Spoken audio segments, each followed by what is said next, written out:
Let's get into action here. Thank you for coming. Welcome to Menageamayjennie. Jenny Orvino is going to start us off. Jenny Orvino, big hand.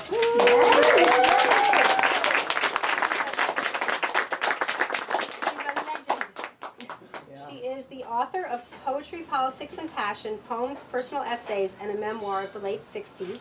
In April 2012, she was one of 10 women honored at the 6th Street Playhouse Women in the Arts Showcase. Her mission statement, expressed as the title of her Grammy-nominated spoken word CD, is Make Love, Not War.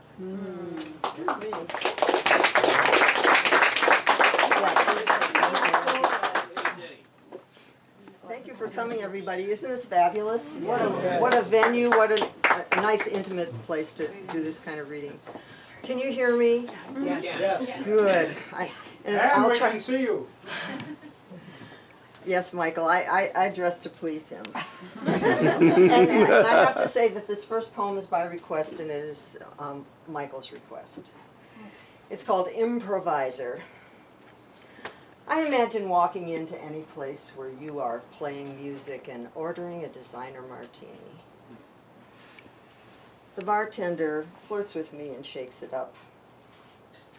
He shaves chocolate for garnish with the same slow care that I shave my legs, which I cross and lean the least bit on one hip, swing my foot flaunting each toenail painted with berry, berry, Broadway. I rise like a tune rises, dizzy with drink and softer than gardenia petals, a perfume you are certain of, mine, although your back is turned. In colors that make red seem tame, your chords work the room, ear to ear, and I contain the sound like a tiered fountain, each bowl filling, overflowing to the next, plunging to the third deepest, where the liquid holds, trembling at the brim.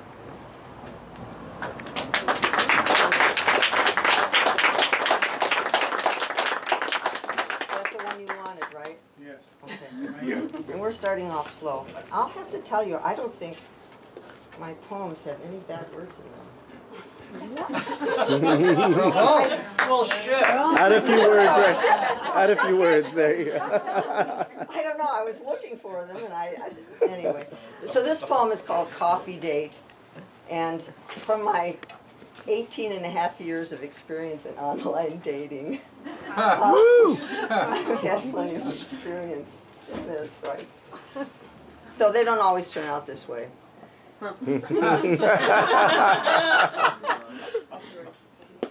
I have a little epigram here. It says, the bioelectricity of the heart is 40 to 60 times greater than the bioelectricity of the brain.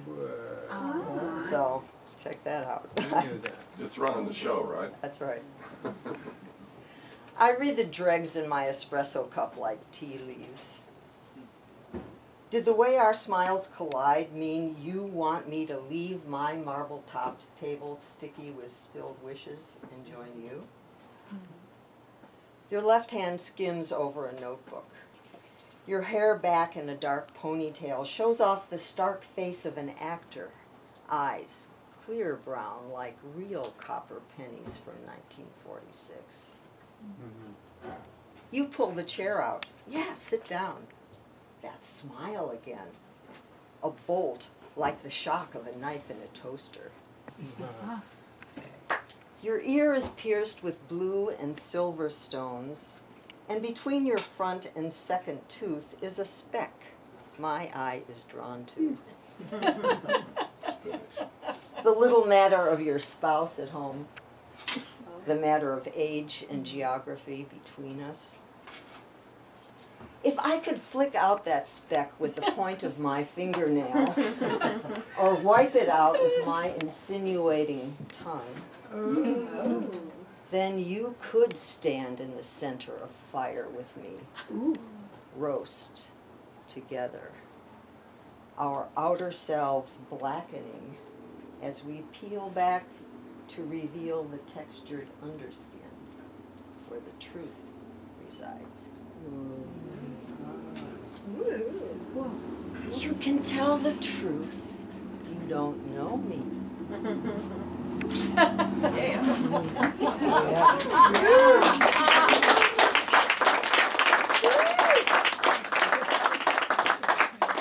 We headlong the streets for, nobody ever clapped in the middle of this poem before. we headlong the streets for a glimpse of any twined future. Your knee between my legs, backed up against the bricks, kissed as the moon's fat face careened between the skyscrapers. Impossible paramour is likely to be seen again as one or another star in the zipped up smear of the Milky Way.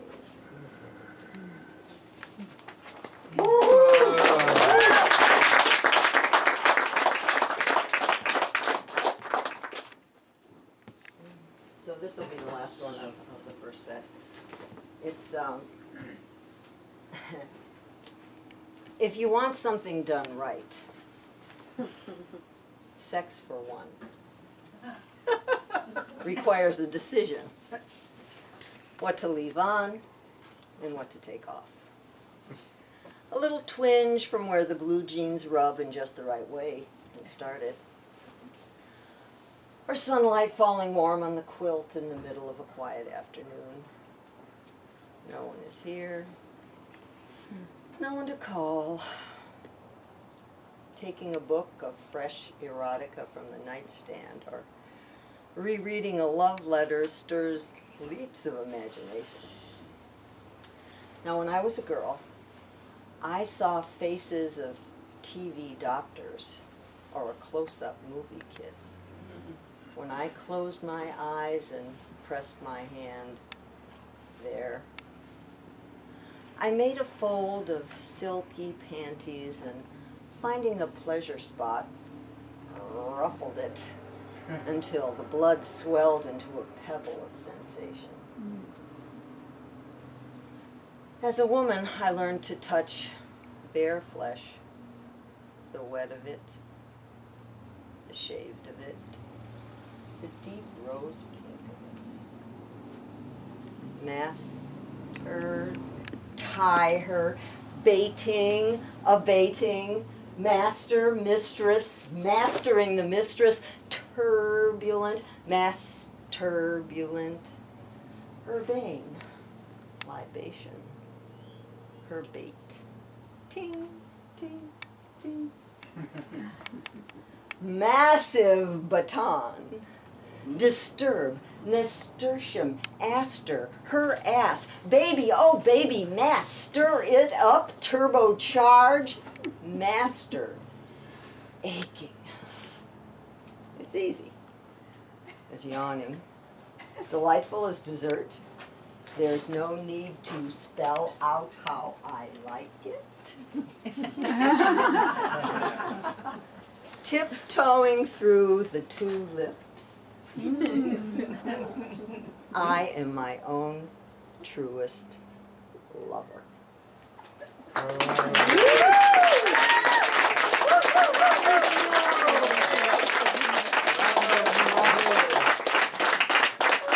So my readings with music to boot are on my CD, Make Love Not War, and I have some here if you want them. Thanks. Thank you. All right, can you guys stand like 5.5 more minutes of this? Yeah. Of course. Okay. So, I have this old Rolodex, and one Valentine's Day when I happened to be home by myself, I start flipping through the Rolodex and I start writing these little short poems about people whose names were in that Rolodex. And I mean, some of this was old information, but the poems I was really happy with, so I'm going to give you 3 of them. And they each were obviously directed to a particular person.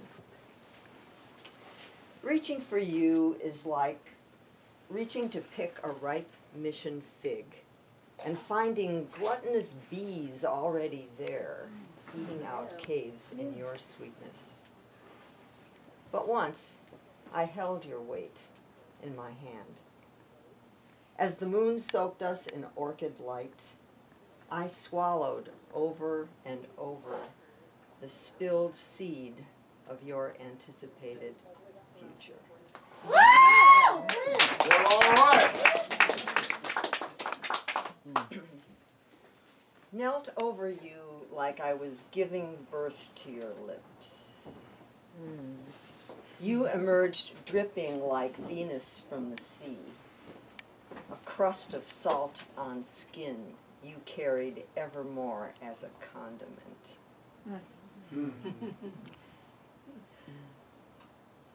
Under the tent of our umbrellas, I spoke ebullient as a revival preacher directly into your eyes. You studied faithfully my ministry of fingertips, my catechism of the kiss. We could be celestial as the choir I heard in San Gimignano, the highest pure note from a boy. You are a room full of light. When I walk in, I want to pray.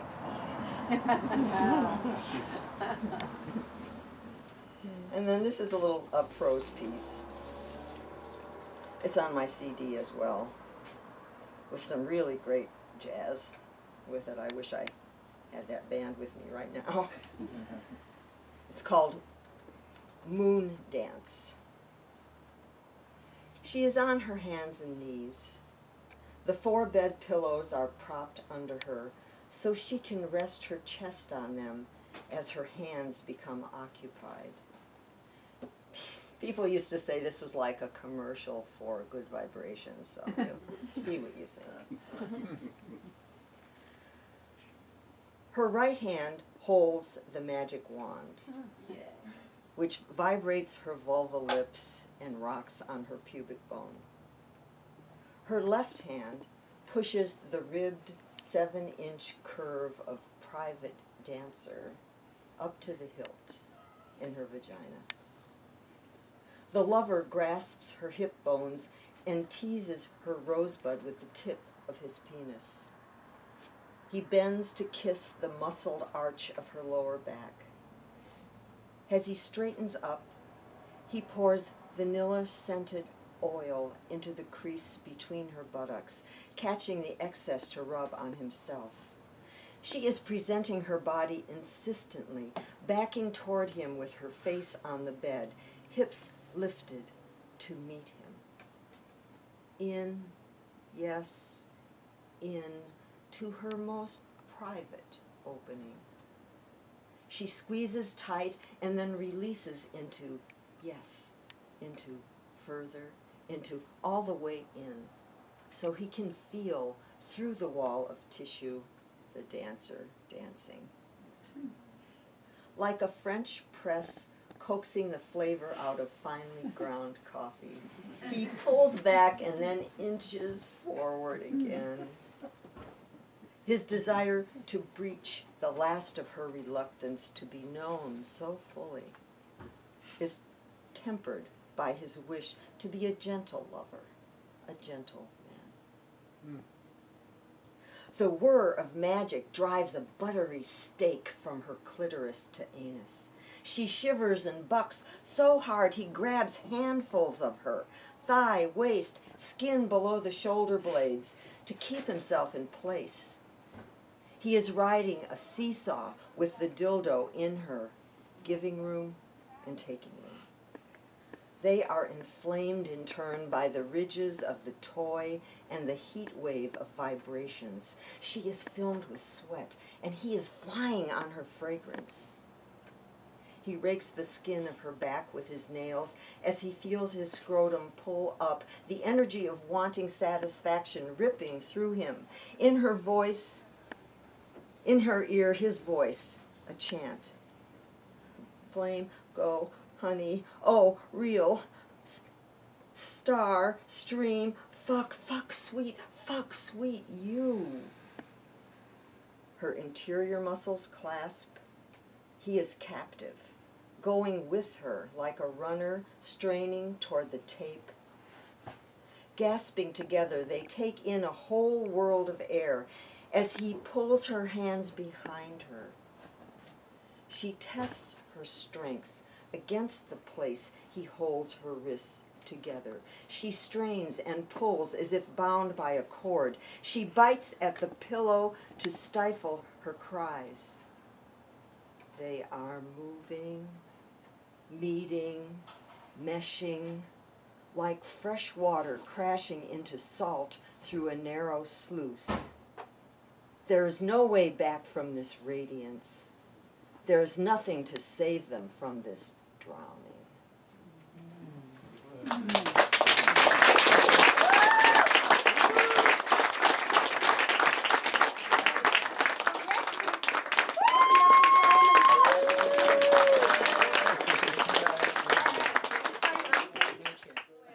Put it on 11. Sun in the sky, There we go.